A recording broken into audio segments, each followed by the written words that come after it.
खरं तर आपल्या सगळ्यांसाठी अभिमानाचा, स्वाभिमानाचा आणि अंगावरती रोमांच उभा करणारा विषय म्हणजे वंदे मातरम.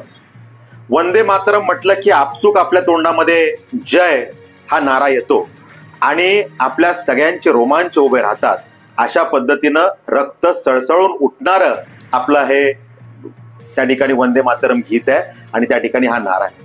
आणि त्यामुळे 150 वर्ष आपल्या वंदे मातरमला त्या ठिकाणी पूर्ण होत आहेत.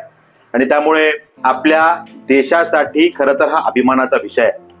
1875 बंकिमचंद्र चटर्जी यांनी आपल्याला दिलेला हा ठेवा आहे.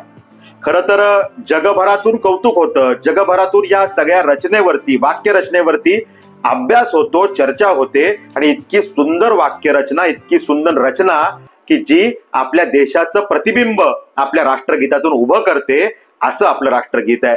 आणि ज्यांनी ते राष्ट्रगीत ऐकलं, ते समजून घेतलं, त्याला आपला देश नक्की काय आहे, आपल्या देशातली विविधता नक्की काय आहे आणि आपल्या देशाची ताकद नक्की काय आहे हे त्या ठिकाणी समजतं.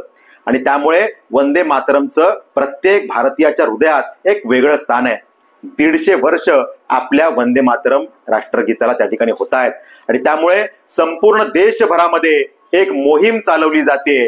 देशाचे पंतप्रधान नरेंद्रजी मोदी, राज्याचे आपले मुख्यमंत्री देवेंद्रजी फडणवीस साहेब, प्रदेश अध्यक्ष रवींद्रजी चव्हाण या सर्वांच्या माध्यमातून महाराष्ट्राच्या कानाकोपऱ्यात आणि देशाच्याही कानाकोपऱ्यात या विषयाचे विविध कार्यक्रम साकारले जात आहेत. महाराष्ट्रात 10 ठिकाणी भव्य दिव्य प्रकारचे कार्यक्रम या विषयात साकारले जाणार आहेत.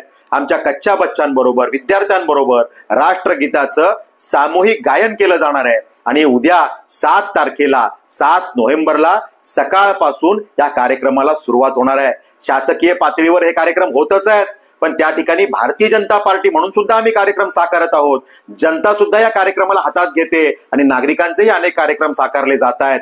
मला वाटतं की देशाप्रती प्रत्येक नागरिकांची जी परमोच्च भावना आहे ती यातून आजपर्यंत दिसत आली, उद्याही मोठ्या प्रमाणात ती दिसणार आहे. त्यामुळे या मंगल दिनाच्या मी सर्व भारतीयांना मनापासून शुभेच्छा देतो. धन्यवाद.